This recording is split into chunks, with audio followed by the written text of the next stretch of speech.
कहानी की शुरुआत रशिया के एक बहुत ही अमीर इंसान के बेटे से होती है जिसका नाम सैम है। सैम का फादर रशिया का सबसे बड़ा बिजनेसमैन और पावरफुल इंसान होता है, जिसके दौलत का फायदा उठाते हुए सैम बहुत ज्यादा घमंडी हो जाता है। सैम अपना सारा टाइम नाइट क्लब पार्टीज और लोगों को परेशान करने में बिताता है। हालांकि उसने अपनी जिंदगी में एक पैसा भी नहीं कमाया, बस वो अपने बाप के पैसों को फजूल और गलत कामों में बर्बाद करने लगता है। सैम के पास पैसा ज्यादा होने की वजह से वह किसी को भी अपने बराबर नहीं समझता था। वो हमेशा लोगों को नीच नजरों से देखता था। सैम की इन हरकतों से उसका फादर भी बहुत ज्यादा परेशान था। एक रात सैम एक लड़की को इस्तेमाल करता है और फिर उसे जबरदस्ती अपनी गाड़ी से उतार देता है। इसके बाद वो अपनी फेरारी कार को स्पीड से भगाता है। पैसों के नशे में वो इतना गुम हो गया था कि किसी कानून को नहीं मानता था। वो गवर्नमेंट के बनाए हुए हर एक रूल्स को तोड़ देता और फिर पुलिस के मुंह पर फाइन मारकर खुद को छुड़ा लेता। उसे लगता था कि पैसों से दुनिया की किसी भी चीज को खरीदा जा सकता है, लेकिन यह सिर्फ उसकी सोच थी। एक दिन जब वो फुल स्पीड से अपनी कार को भगा रहा होता है, तभी उसके पास पुलिस की गाड़ी आती है, जो सैम को गाड़ी रोकने के लिए कहता है क्योंकि वो बहुत तेज स्पीड से गाड़ी चला रहा था। सैम अपनी गाड़ी रोकता है और उस पुलिस वाले के मुंह पर पैसे मारता है और कहता है कि यहाँ से दफा हो जाओ। लेकिन ये पुलिस वाला बाकी पुलिस की तरह नहीं था। वो पैसे लेने से इनकार कर देता है। यह देखकर सैम गुस्से में गाड़ी यहाँ से निकालने की कोशिश करता है, पर तभी वो पुलिस वाला उसकी गाड़ी रोकने के लिए उसके सामने आ जाता है। अब सैम को और ज्यादा गुस्सा आ जाता है, इसलिए सैम उसकी परवाह किए बिना गाड़ी चला देता है। वो उस पुलिस ऑफिसर को अपनी कार के बोनट पर लटका कर ले जाने लगता है। पुलिस को अपनी गाड़ी के बोनट पर लटका हुआ देखकर सैम जोर जोर से हंसता है। सैम की इस हरकत से पुलिस वाला जख्मी हो जाता है, जिस वजह से सैम को जेल में डाल दिया जाता है। जेल में डालने के बावजूद सैम को अपने के पर पछतावा नहीं हो रहा था, बल्कि वो उल्टा पुलिस वालों से यहाँ जेल में एक लड़की की डिमांड कर रहा था। अब क्योंकि सैम एक बहुत ही अमीर इंसान का बेटा था, इसलिए पुलिस वाले उसे कुछ नहीं कहते। पुलिस ऑफिसर सैम के फादर को इसकी कंप्लेन कर देता है। कुछ देर बाद सैम का फादर जेल में आता है, जो कि एक बहुत ही पावरफुल इंसान है। पुलिस ऑफिसर सैम के फादर को बताता है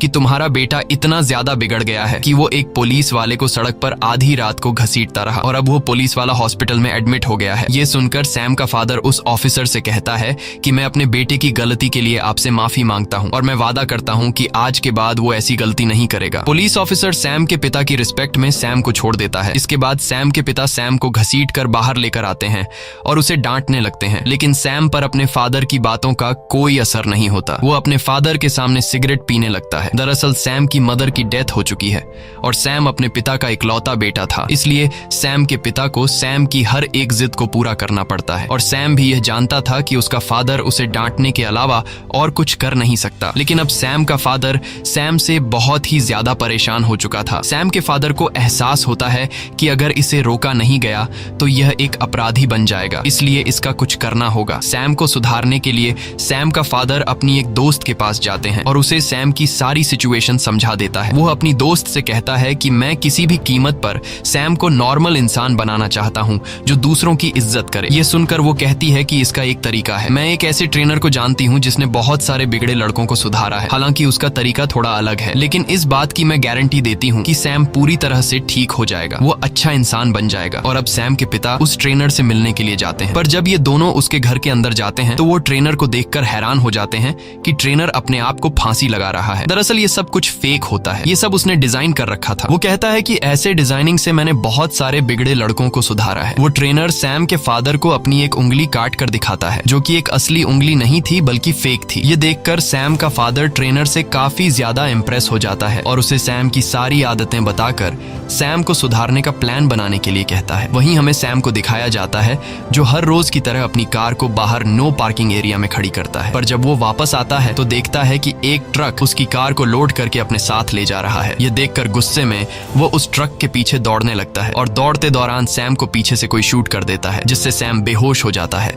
और कुछ समय बाद जब सैम होश में आता है तो वो अपने आप को एक घोड़ों के अस्तबल में पाता है। यह देखकर उसे झटका लगता है कि अचानक वो यहाँ कैसे पहुंचा, लेकिन इससे पहले कि वो ज्यादा कुछ सोच पाता तभी उसके पास आर्थर नाम का एक लड़का आता है। आर्थर सैम से कहता है कि जल्दी चलो, मालिक आने वाला है, तुम्हें सभी घोड़ों को तैयार करना होगा, नहीं तो तुम्हें सजा दी जाएगी। सैम को उसकी कोई बात समझ नहीं आती और वह उसे धक्का देकर पीछे हटा देता है। सैम को कुछ भी समझ नहीं आ रहा था कि वो यहाँ कैसे पहुंचा और तभी वहां पर एक आदमी आता है जो सैम को घसीट कर बाहर ले जाता है, जहां वह सैम पर चिल्लाने लगता है कि मैंने तुम्हें कल रात घोड़ों को तैयार करने को कहा था, तुमने घोड़े तैयार क्यों नहीं किए। ये सुनकर सैम कहता है कि कल रात को छोड़ो, मैं तुम्हें अपनी जिंदगी में पहली बार देख रहा हूँ। कुछ देर बाद यहाँ का मालिक, जमींदार और उसका बेटा जैक आते हैं। जो आदमी जैक को घसीटकर बाहर लेकर आया था वह यहाँ के जमींदार से कहता है कि सैम ने घोड़े तैयार करने से इनकार कर दिया है। ये सुनकर जमींदार बहुत ज्यादा गुस्सा हो जाता है और कहता है कि सैम को कोड़े लगाए जाए। जमींदार के ऑर्डर को मानते हुए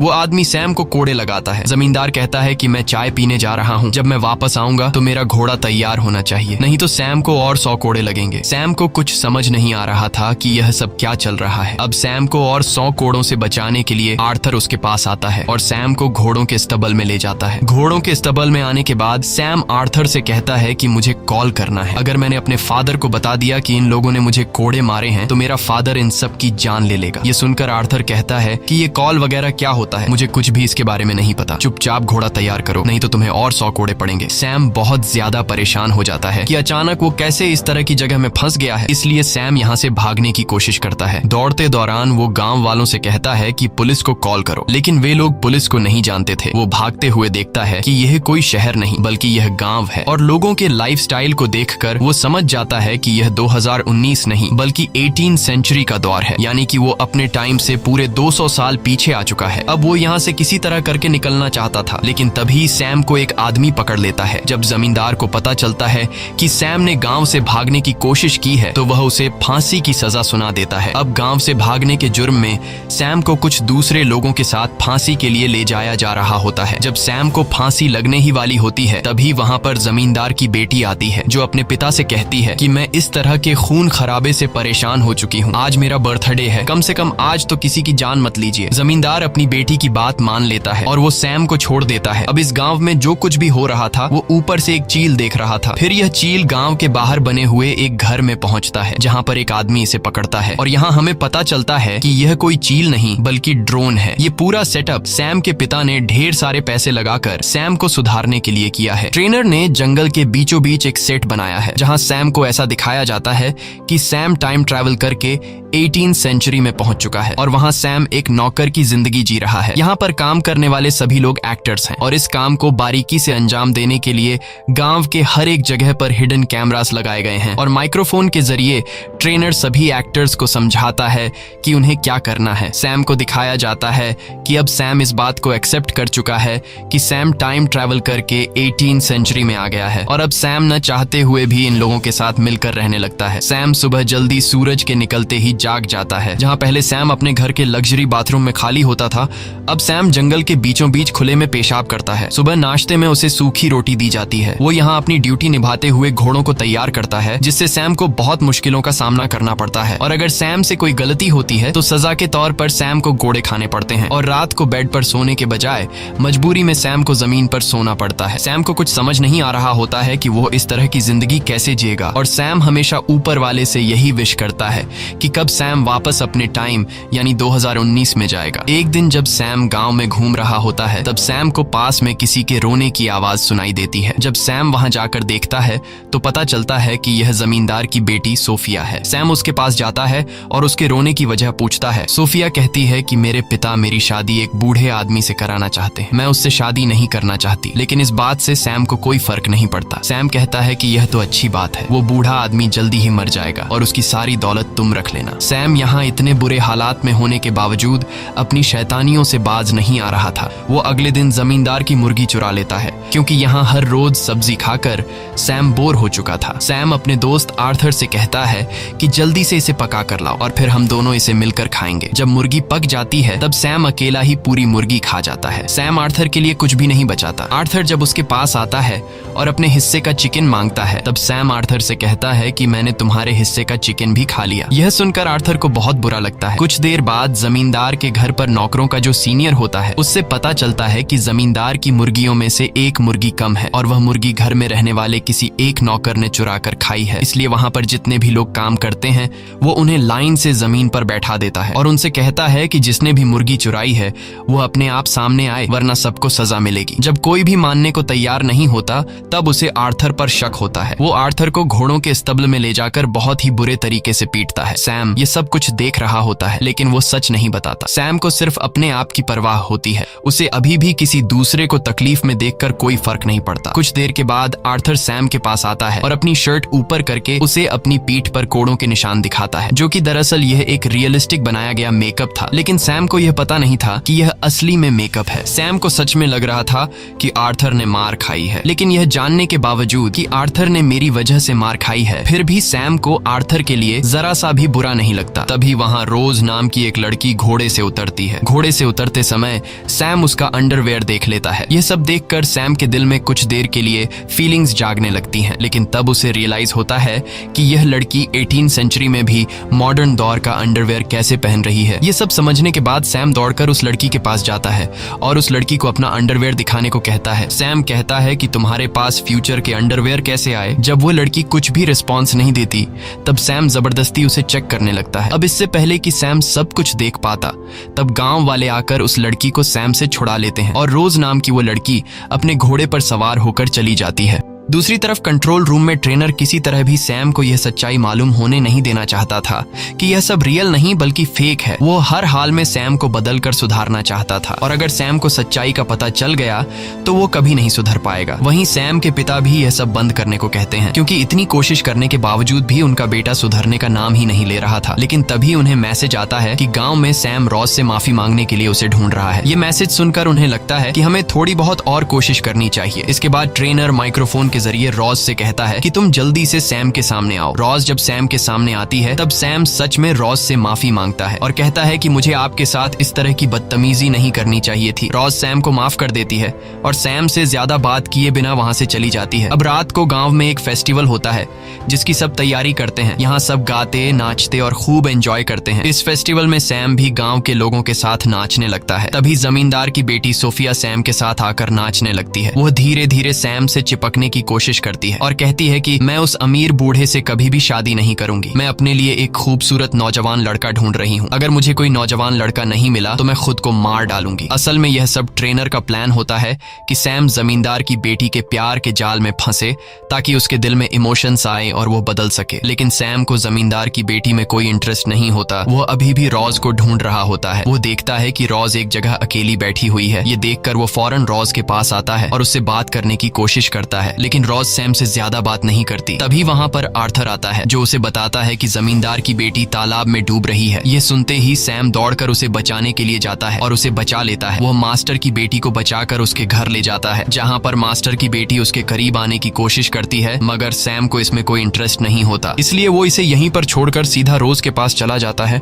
और उससे कहता है कि चलो मेरे साथ इस फेस्टिवल में, क्योंकि सैम ने सुन रखा था कि इस फेस्टिवल में जो लड़का लड़की साथ रहेंगे वे हमेशा के लिए एक दूसरे के पार्टनर बन जाएंगे। लेकिन रॉज सैम को इग्नोर करके दरवाजा बंद कर देती है, जिससे सैम बहुत उदास हो जाता है। असल में रॉज सैम को इसलिए इग्नोर कर देती है क्योंकि ट्रेनर ने रॉज को सैम से दूर रहने को कहा था। दूसरी तरफ ट्रेनर और सैम के पिता मॉनिटर रूम से यह सब देख रहे होते हैं। ट्रेनर को यह पता चल जाता है कि सैम मास्टर की बेटी में नहीं बल्कि रॉज में इंटरेस्टेड है। इसलिए अगले दिन ट्रेनर रॉज को अपने पास बुलाता है और कहता है कि अब तुम्हें अपने एक्ट को बदलना होगा। वो बताता है कि सैम का इंटरेस्ट अब सोफिया से हट गया है और वो तुम्हारे में इंटरेस्टेड है, इसलिए तुम्हें सैम के करीब जाना होगा। रॉज इस एक्ट के लिए मान जाती है, लेकिन यहाँ पर रॉज के बॉयफ्रेंड को रॉज का ये एक्ट पसंद नहीं आता और वो खुद भी इस एक्ट में जमींदार के बेटे का रोल प्ले कर रहा होता है। रॉज अपने बॉयफ्रेंड को समझाती है कि ये सिर्फ एक्टिंग है और मैं ये सिर्फ सैम को एक अच्छा इंसान बनाने के लिए कर रही हूँ। ये सुनकर उसका बॉयफ्रेंड उसकी बात मान जाता है। अगले दिन हमें गांव दिखाया जाता है जहाँ पर जमींदार अपने बेटे जैक के लिए बहुत परेशान होता है क्योंकि जैक ने शहर जाकर कुछ सिपाहियों को मारा है और अब कुछ दूसरे सिपाही उसे सजा देने के लिए गाँव में आने वाले हैं। इसीलिए जमींदार अपने पास सैम को बुलाता है और उसे कहता है कि तुम मेरे बेटे की सजा अपने ऊपर ले लो, इसके बदले हम तुम्हें आजाद कर देंगे। आजादी का नाम सुनते ही सैम इसके लिए तैयार हो जाता है। वो सोचता है कि हर रोज यहाँ कुत्ते की तरह जीने से अच्छा है कि थोड़ी देर की सजा सह लो और फिर उसके बाद मैं उम्र भर आजाद रहूंगा। कुछ देर बाद सिपाही आते हैं और वे जमींदार के बेटे को ढूंढने लगते हैं। यहाँ सैम कहता है कि मैं ही जमींदार का बेटा हूँ और मैंने शहर जाकर कुछ सिपाहियों को मारा था। ये सुनकर वो लोग सैम को पकड़ लेते हैं और सैम को सजा के तौर पर कोड़े लगाते हैं। कोड़े खाने के बाद सैम नए कपड़े पहनकर आजादी के लिए सीधा जमींदार के बेटे जैक के पास जाता है और उसे कहता है कि मैंने अपना काम पूरा कर लिया, अब तुम्हें मुझे आजाद करना होगा। यह सुनकर जमींदार का बेटा जैक सैम पर जोर जोर से हंसने लगता है। वो सैम को नीचे गिराकर कहता है कि तुम कितने बड़े बेवकूफ हो, इतनी आसानी से तुम आजाद नहीं हो सकते। वो सैम के मुंह पर थूक कर कहता है कि जाओ यहाँ से निकल जाओ और मेरे घोड़े तैयार करो। सैम जमींदार के बेटे के इस बर्ताव पर उसे कुछ नहीं कहता और चुपचाप वहाँ से निकल जाता है। दूसरी तरफ तरफ कंट्रोल रूम में बैठा सैम का फादर और ट्रेनर ये सब कुछ देखकर बहुत ही मायूस हो जाते हैं, क्योंकि ये लोग चाहते थे कि सैम को अपने हक के लिए लड़ना चाहिए था। सैम अब इस जिंदगी को एक्सेप्ट कर लेता है। वो हर रोज उदासी में घोड़ों के अस्तबल में घोड़ों को तैयार करता है और वो अपना ज्यादातर टाइम रोज के साथ बिताता है। सैम को रोज से प्यार होने लगा था, लेकिन रोज सिर्फ एक्टिंग कर रही थी। इस तरह से कुछ दिन और गुजर जाते हैं और एक दिन जब यह दोनों घूम रहे होते हैं तभी सैम की नजर आसमान में चील पर पड़ती है। वो रोज से कहता है कि मैं काफी दिनों से नोटिस कर रहा हूँ, ये चील हमेशा मेरे ऊपर मंडराती रहती है। दरअसल ये एक ड्रोन होता है जो हर वक्त इनको ट्रैक करता रहता है और यह बात रोज को भी पता होती है। रोज उसे झूठ कहती है कि मैं इस चील को बचपन से देख रही हूँ, यह हमारे गांव की रक्षा करने के लिए हमेशा हमारे गांव के ऊपर मंडराती रहती है। वहीं हमें जमींदार की बेटी और उसके बेटे जैक को दिखाया जाता है। ये दोनों ट्रेनर से नाराज होते हैं। सोफिया को इस बात का गुस्सा होता है कि उससे मेन रोल छीनकर रोज को दे दिया गया है और जैक भी अपनी गर्लफ्रेंड को सैम के साथ देखकर परेशान था। और अब यह दोनों जब एक दूसरे के साथ अपना दुख शेयर कर रहे होते हैं तो बातों ही बातों में यह दोनों एक दूसरे के करीब आ जाते हैं और ये दोनों एक घोड़े के अस्तबल में जाकर रोमांस करने लगते हैं। वहीं पास से गुजरते हुए सैम और रोज को स्टबल से किसी की आवाज सुनाई देती है और जब ये दोनों अंदर जाते हैं तो रोज जेक और सोफिया को देखकर हैरान रह जाती है। दरअसल जेक रोज का असल जिंदगी में बॉयफ्रेंड है, इसलिए वो अपने बॉयफ्रेंड को एक दूसरी लड़की के साथ इंटीमेट होते हुए देखकर बहुत ज्यादा उदास हो जाती है और वह जैक से नाराज होकर वहां से चली जाती है। सैम भी रोज के पीछे जाता है। ये बात जब ट्रेनर को पता चलती है तो वह सोफिया और जैक पर काफी गुस्सा हो जाता है, क्योंकि इस पूरे सेटअप में सोफिया और जैक दोनों जमींदार की औलाद हैं और सैम की नजरों में ये दोनों भाई बहन हैं। इसलिए इन दोनों के इस हरकत से सैम को शक भी हो सकता था और ट्रेनर का इतनी मेहनत से बनाया हुआ ये पूरा प्लान बिगड़ सकता था। इसलिए ट्रेनर पहले तो इन दोनों को काफी डांटता है और फिर इन दोनों को काम से निकाल देता है। दूसरी तरफ रोज अपने बॉयफ्रेंड को किसी दूसरी लड़की के साथ देखकर बहुत ज्यादा उदास होती है। अब सैम रोज का मूड ठीक करने के लिए उसके लिए कैंडल लाइट डिनर का अरेंजमेंट करता है। ये सब देखकर रोज को बहुत अच्छा लगता है। ये दोनों एक दूसरे से बहुत बातें करते हैं। सैम रोज से कहता है कि जमींदार के बेटे जैक ने मुझे धोखा दिया। उसने कहा था कि अगर मैं उसके जुर्म को अपने ऊपर ले लूं तो वो मुझे आजाद कर देगा। जब मैंने उसके बदले में कोड़े खाए और फिर जब मेरी आजादी की बारी आई तो वो अपनी बात से मुकर गया। उसने मुझे मारा, मेरे ऊपर थूका, लेकिन मैंने उसकी किसी बात का कोई जवाब नहीं दिया।